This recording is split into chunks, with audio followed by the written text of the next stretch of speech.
Hello, നമ്മളുടെ പുതിയൊരു വീഡിയോയിലേക്ക് എല്ലാവർക്കും സ്വാഗതം. അങ്ങനെ ഇന്ന് നമ്മളുടെ മൂന്നാമത്തെ ദിവസമാണ്. അപ്പം ഞാൻ ഇവിടെ അടിപൊളി മഴയാണ്. അടിപൊളി മഴ എന്ന് പറഞ്ഞപ്പോൾ എന്നോട് ഒരുപാട് പേര് ചോദിച്ചിരുന്നു മഴയത്തും ഈ ഒരു റൊട്ടീൻ തന്നെയാണോ ഫോളോ ചെയ്യുന്നതെന്ന്.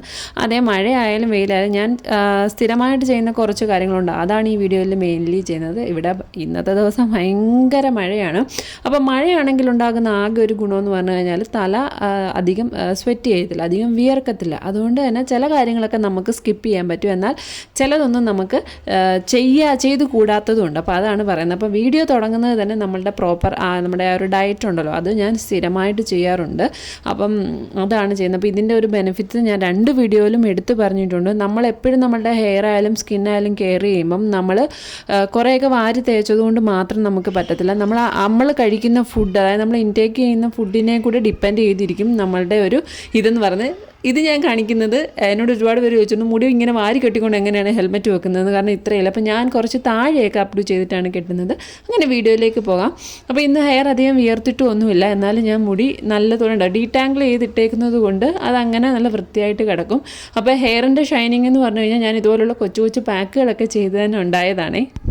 അങ്ങനെ മുടി ചീകാണ് ആദ്യത്തെ ഒരു കാര്യമെന്ന് പറയുന്നത്. അപ്പം എന്നോട് ഒരുപാട് പേര് ചോദിച്ചിരുന്നു ചേച്ചിക്ക് എത്ര മുടി വെച്ച് പോകും എന്നുള്ളത്. അപ്പം ഞാൻ ലൈവായിട്ട് കാണിക്കാൻ ഞാൻ മുടി ചീകി. ഇപ്പോൾ എനിക്കൊരു ഏകദേശം ഒരു 4-5 സ്ട്രാൻഡോളം വരുന്നുണ്ട്.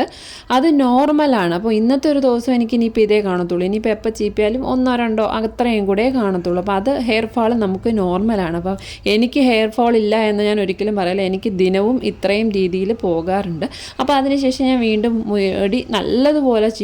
ഓൾറെഡി എണ്ണ ഉള്ളത് കൊണ്ട് ഈ നേരത്ത് ഞാൻ വീണ്ടും എണ്ണ തേച്ച് കൊടുക്കുന്നില്ല. നല്ല ഷൈനിങ് ആയിട്ട് നല്ല ഓരോന്നോരോന്നായിട്ട് ഇങ്ങനെ കിടക്കുകയാണ് മുടി. ഇനി ഞാൻ ഇന്നത്തെ ഒരു റൊട്ടീനകത്ത് നമ്മൾ പ്രത്യേകിച്ച് ഉൾപ്പെടുത്തുന്നത് ഒരു ടോണർ മാത്രമാണ്. അതായത് നമ്മൾ എന്നാണോ ഹെയർ വാഷ് ചെയ്യുന്നത് അതിൻ്റെ തലേന്നാണ് ഈ ടോണർ ഉപയോഗിക്കുന്നത്. ഇനി നിങ്ങളുടെ ഹെയർ നല്ലതുപോലെ വിയർത്തൊക്കെ ഇരിക്കുകയാണെന്നുണ്ടെങ്കിൽ ഇതുപോലെ നമ്മൾ കഴിഞ്ഞ ദിവസം ചെയ്തതുപോലെ ടവൽ ചൂടുവെള്ളത്തിൽ മുക്കി പിഴിഞ്ഞതിന് ശേഷം, ഇതിൻ്റെ ഡീറ്റെയിൽ വീഡിയോ ഇതിൻ്റെ മുമ്പത്തെ എപ്പിസോഡിലുണ്ട്, അതുകൊണ്ടാണ് ഞാൻ ഇതിങ്ങനെ പെട്ടെന്ന് ഫോർവേഡ് ചെയ്ത് പോകുന്നത്. അപ്പം അത് ഇതുപോലെ നല്ലതുപോലെ തുടച്ച് വൃത്തിയാക്കി കഴിഞ്ഞാൽ അത് നമുക്കൊരു നല്ല എഫക്റ്റീവായിട്ടൊരു മെത്തേഡാണ്. അപ്പോൾ ഞാനും ആ ഒരു രീതി ഒന്നുകൂടെ ചെയ്ത് കാണിച്ചതേ ഉള്ളൂ. അപ്പോൾ ഇതാണ് നമ്മളുടെ ടോണർ. അപ്പോൾ ഈ ടോണറാണ് ഇന്ന് നമ്മളുടെ മെയിൻ ഹൈലൈറ്റ് എന്ന് പറയുന്നത്. അപ്പോൾ ഈ ടോണറിൻ്റെ ഒരു ഡീറ്റെയിൽഡ് വീഡിയോ ഞാൻ ചെയ്താൽ മാത്രമേ പറ്റത്തുള്ളൂ. കാരണം ഈ ടോണർ ചിലപ്പോൾ എല്ലാവർക്കും ഉപയോഗിക്കാൻ പറ്റിയെന്ന് വരില്ല. അപ്പോൾ തലവേദനയൊക്കെ ഉള്ളവർക്ക് കുറേ ഇൻഗ്രീഡിയൻസ് മാറ്റിയൊക്കെ ചെയ്താൽ മാത്രമേ ഇത് പറ്റൂ. ഈ ടോണർ ഞാൻ കടയിൽ നിന്ന് വാങ്ങിച്ചതല്ല, ഞാൻ പ്രിപ്പയർ ചെയ്തെടുക്കുന്നതിന് ഒരു 1 മന്ത് വരെ നമുക്ക് സ്റ്റോർ ചെയ്ത് യൂസ് ചെയ്യാൻ പറ്റുന്ന ഒന്നാണ്. പിന്നെ ഇതിൻ്റെ കളർ പല ഇൻഗ്രീഡിയൻറ്റ് മാറുന്നതനുസരിച്ച് പല കളർ എടുക്കും. അപ്പോൾ ഞാൻ ഒരേ ഇത് തന്നെ കണ്ടിന്യൂസ് ആയിട്ട് ഉപയോഗിക്കാറില്ല. ഞാൻ മാറിയും തിരിഞ്ഞും ഒക്കെയാണ് പല പാക്കുകൾ ചെയ്യുന്നത്. അതായത് പക്ഷേ ഇതിൽ എപ്പോഴും ഞാൻ സ്കിപ്പ് ചെയ്യാതെ കൊണ്ടുപോകുന്ന ഒരു പാക്കാണ് അലോവേരയുടെ പാക്കും അതുപോലെ തന്നെ നമ്മളുടെ എഗ് വൈറ്റിൻ്റെ പാക്കും. അപ്പോൾ ഇതുപോലെ ചെറുതായിട്ട് നമ്മളുടെ മുടിയിലല്ല, നമ്മളുടെ സ്കാൽപ്പിൽ നല്ലതുപോലെ ഇങ്ങനെ സ്പ്രേ ചെയ്യുക. അതായത് ഇങ്ങനെ സ്കാൽപ്പ് കുതിരരുത്, എന്നാലൊന്ന് ജസ്റ്റ് വെറ്റാതെ നനഞ്ഞ് തോർത്തിട്ട് തുടയ്ക്കത്തില്ലേ, അതുപോലെ മാത്രം ഒന്ന് ചെയ്യുക. അതുപോലെ തന്നെ രാവിലെ വിയർത്തിരിക്കുന്ന തലയിൽ ഇത് ചെയ്യരുത്. ഇതുപോലെ തോർത്തിട്ട് തോത്തി ഒന്ന് ഉണങ്ങി കഴിയുമ്പോൾ മാത്രം ഈ ടോണർ ഇങ്ങനെ അടിച്ചു കൊടുത്ത് നല്ലതുപോലെ മസാജ് ചെയ്യുക. ഇത് നല്ല വെള്ളം തന്നെയാണ്, അതായത് നമ്മളുടെ റോസ് വാട്ടറൊക്കെ ഇല്ലേ അതുപോലത്തെ ഒരു തിക്നെസ് മാത്രമേ ഉള്ളൂ അതിന്. അതുകൊണ്ട് തന്നെ ഇതിങ്ങനെ അടിക്കുമ്പോൾ തന്നെ ഒഴുകി പോകാണ്ട് ഒരുപാട് അടിക്കരുത്. തലയായിട്ട് ചേർത്ത് വെച്ച് അടിക്കുക, വെച്ച് ദൂരേക്ക് മാറ്റി അടിച്ച് ഇതുപോലെ നല്ലതുപോലെ മസാജ് ചെയ്യുക. ഹെയറിലേക്ക് ഒരുപാടൊന്നും അടിക്കേണ്ട യാതൊരു കാര്യമില്ല, സ്കാൽപ്പിൽ ചെയ്യുക. അതിനുശേഷം ഈ ഹെയർ നല്ലതുപോലെ ഉണങ്ങണം. അതായത് മുടി നനയുന്നതിൻ്റെ തുല്യമാകും അത്. ചെറിയൊരു ചാറ്റൽ മഴയൊക്കെ നനഞ്ഞൊരു എഫക്റ്റ് ആയിരിക്കും മുടിയിൽ. അതിനുശേഷം ആ മുടി നല്ല വൃത്തിയായിട്ട് ഉണങ്ങിയിട്ട് മാത്രമേ വാരിക്കെട്ടാവൂ. അപ്പം ഏറ്റവും നമ്മൾ ഫോക്കസ് ചെയ്യേണ്ട ഒരു കാര്യമാണ് നമ്മുടെ ഈ ഫോർഹെഡിൻ്റെ അവിടെ ഇത് ചെയ്യുകയാണെങ്കിൽ നമുക്ക് ഒരുപാട് ബേബി ഹെയർസൊക്കെ വരുന്നത് നമുക്ക് ഐഡൻറ്റിഫൈ ചെയ്യാൻ പറ്റും. അപ്പോൾ ഞാൻ അത് ചെയ്തിട്ട് മുടി ഉണങ്ങാൻ വേണ്ടി വെയിറ്റ് ചെയ്യാണ്. അപ്പോൾ മഴ ആയതുകൊണ്ടാണ് ഇന്ന് കുറച്ച് താമസിച്ചാണ് മുടി ഉണങ്ങിയത്.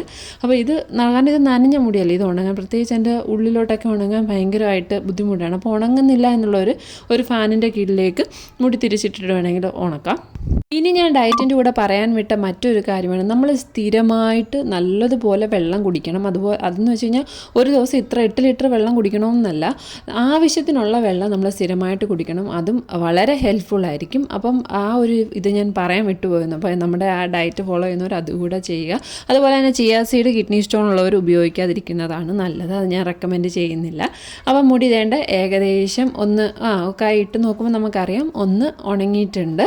അപ്പം ഇനി ഞാൻ ചെയ്യുന്നത് നോർമലി മുടി വാരി പിടിച്ചിങ്ങനെ കെട്ടി ഒരു കൊച്ച് ക്ലച്ചറിട്ട് വെക്കുകയാണ് ചെയ്യുന്നത്. ഭയങ്കര ടൈറ്റായിട്ടങ്ങ് കെട്ടത്തില്ല, വളരെ ലൂസായിട്ട് ഇങ്ങനെ കെട്ടിയാണ് പിന്നെ ബാക്കിയുള്ള എൻ്റെ കാര്യങ്ങളിലേക്ക് ഞാൻ പോകുന്നത്.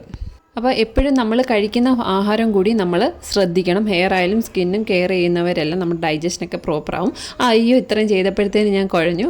ഇതുപോലെ ഉച്ച സമയമാണ്. ഇനി രാത്രി സമയത്ത് ഹെയർ കെയർ ആണ് കാണിക്കുന്നത്. മുടിയിൽ ഞാൻ നോർമലി കാണിക്കുന്ന പോലെ ഇത് കാച്ചെണ്ണയാണ് ഇന്ന് തേക്കുന്നത്. കാരണം നല്ലതുപോലെ തേക്കുന്നുണ്ട്. നാളെ നമ്മൾ ഹെയർ വാഷ് ചെയ്യുന്ന ദിവസമാണ്. അപ്പം ഇന്നത്തെ വീഡിയോ അല്ലെങ്കിൽ ഇന്നത്തെ ഒരു ഹെയർ കെയർ എന്ന് പറയുന്നത് ഇത്ര മാത്രമേ ഉള്ളൂ. അപ്പോൾ നിങ്ങൾ ഒരുപാട് പേര് എനിക്ക് ഒരുപാട് താങ്ക്സും കാര്യങ്ങളും ഒക്കെ പറയുന്നുണ്ട്. അപ്പോൾ തുടർന്നും വീഡിയോസ് കാണുക, ഷെയർ ചെയ്യുക, ലൈക്ക് ചെയ്യുക. അപ്പം നമ്മൾ ഹെയർ എത്രമാത്രം ഇങ്ങനെയൊക്കെയുള്ള കാര്യങ്ങൾ കെയർ ചെയ്യുന്നു അതിനനുസരിച്ച് ഹെയർ നമ്മുടെ കൂടെ തന്നെ ഉണ്ടാകും. അപ്പോൾ പുതിയൊരു എപ്പിസോഡുമായിട്ട് ഞാൻ ഉടനെ വരുന്നതായിരിക്കും. Bye bye, see U.